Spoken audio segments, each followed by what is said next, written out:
Oliver had been to the works to be mended. Some troublesome cars tricked him, and the Great Western engine fell into the turntable well.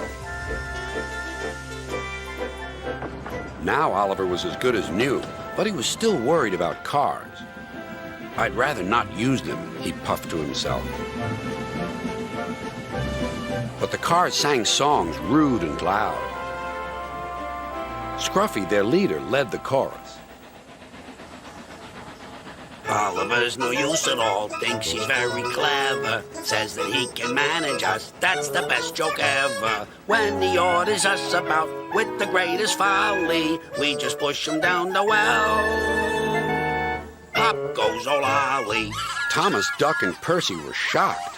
"Be quiet," they ordered. But they couldn't be everywhere, and everywhere they weren't, the cars began again. Oliver's no use at all, thinks he's very clever, says that he can manage us, that's the best joke ever.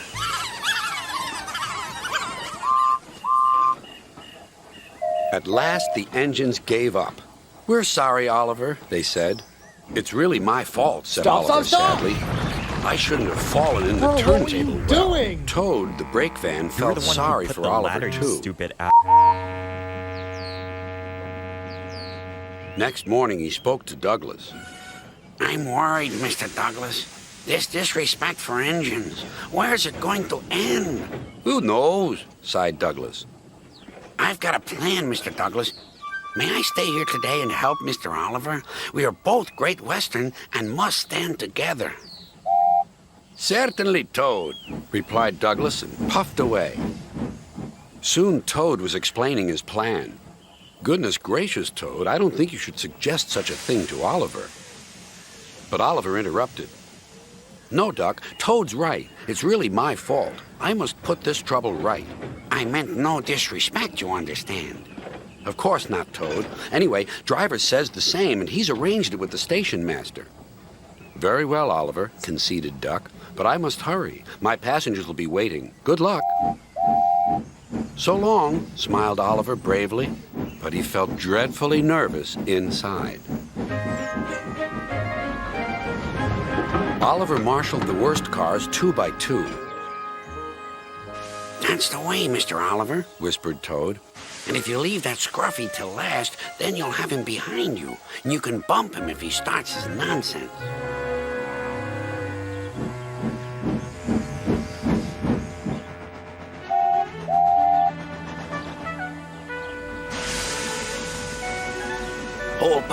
Hold back, whispered Scruffy. and pass the word to the others.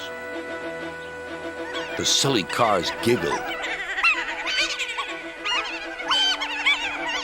But Oliver knew what to do. There was plenty of sand on the rails, and his wheels gripped splendidly. He gave a great heave. "Oh!" groaned Scruffy. "I don't like this." "Go on," yelled Duck. "Well done, boy, well done." "Oh!" wailed Scruffy. "I'm coming apart!"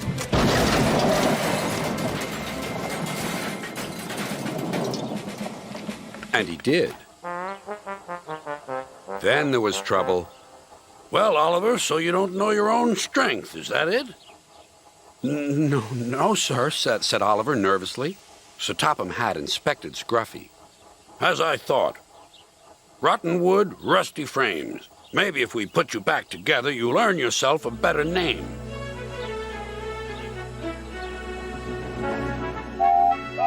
Nowadays, Oliver only takes the cars when the other engines are busy.